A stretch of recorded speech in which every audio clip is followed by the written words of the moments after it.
Imagine waking up on a freezing winter morning. The temperature is far below zero, ice covers the ground, a cold wind cuts through the air like a knife. Your fingers begin to numb within minutes.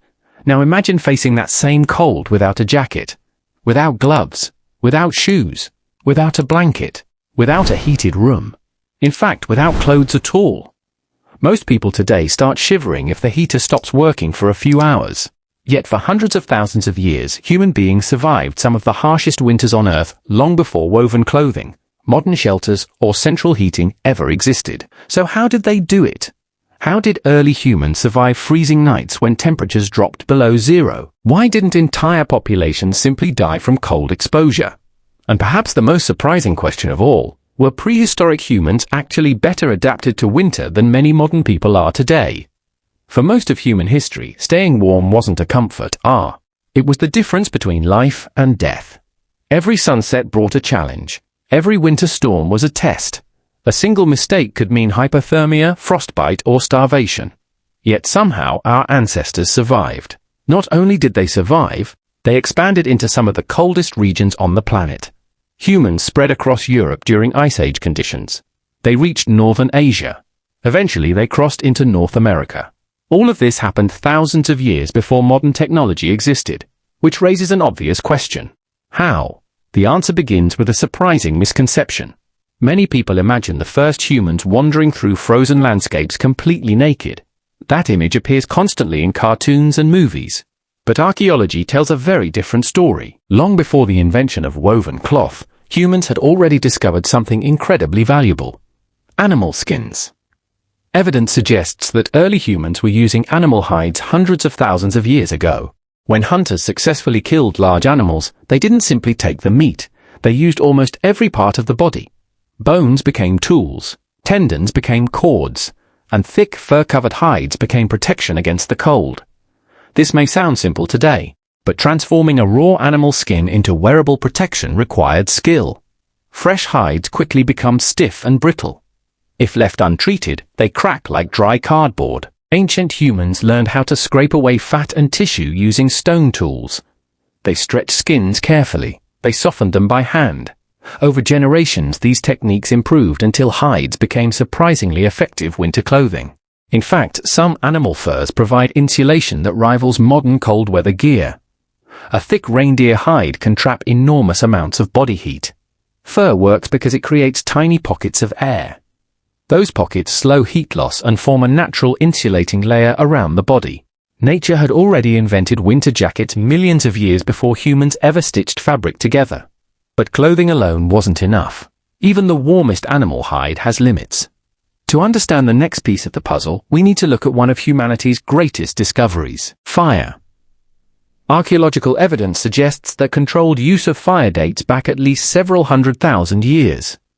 Fire changed everything. It provided warmth. It provided protection. It extended activity into the night. Most importantly, it transformed winter from an impossible obstacle into a manageable challenge. A campfire doesn't simply heat the air around it. It creates a center of survival. People gather around it. Food is prepared nearby. Tools are repaired beside it. Stories are shared around it. For early humans, fire wasn't merely technology. It was the heart of daily life. But surviving winter required more than carrying a torch from place to place. Humans became masters of shelter. Many prehistoric groups carefully selected locations that naturally reduced exposure to wind and cold. Caves offered protection. Rock overhangs provided insulation. Forest environments blocked powerful winter gusts. Even temporary shelters could dramatically increase survival chances.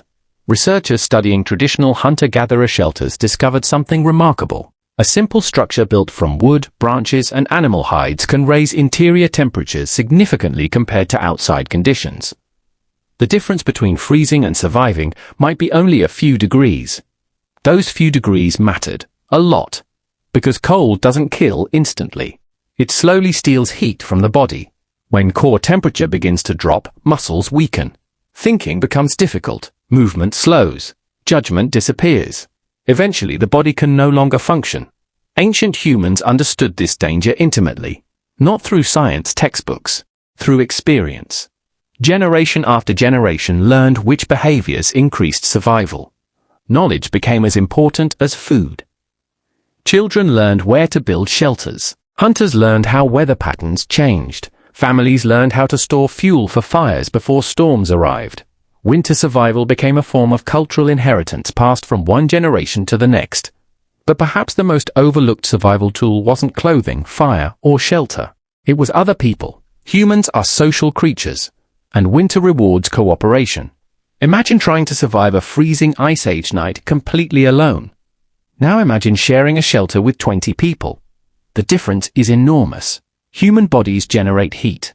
Shared sleeping spaces conserve warmth. Resources can be pooled. Tasks can be divided. Someone gathers firewood. Someone repairs tools. Someone watches for predators. Someone cares for children. Cooperation transformed survival probabilities. This wasn't charity, it was strategy. Groups that worked together survived. Groups that didn't often disappeared. Anthropologists frequently point out that human success was never based purely on strength. We aren't the fastest animals. We aren't the strongest. We don't have thick fur like bears. We don't have claws. Our greatest adaptation is cooperation. And nowhere was that advantage more important than winter. Food also played a major role. Cold weather forces the human body to burn more energy. Maintaining body temperature requires calories. Lots of calories. Animal fat became particularly valuable. To modern ears, eating large amounts of fat may sound unhealthy. But for prehistoric hunter-gatherers facing freezing conditions, fat was survival fuel. Gram for gram, fat contains more than twice the energy of carbohydrates or protein. It functions almost like biological firewood. The body burns it slowly to generate heat and sustain activity. Many northern hunting cultures prized fatty animals above all else. A successful hunt meant warmth as much as nourishment. Yet despite all these advantages, winter remained dangerous. Archaeological evidence reveals periods when populations shrank dramatically. Severe climate shifts created hardships that pushed human groups to their limits.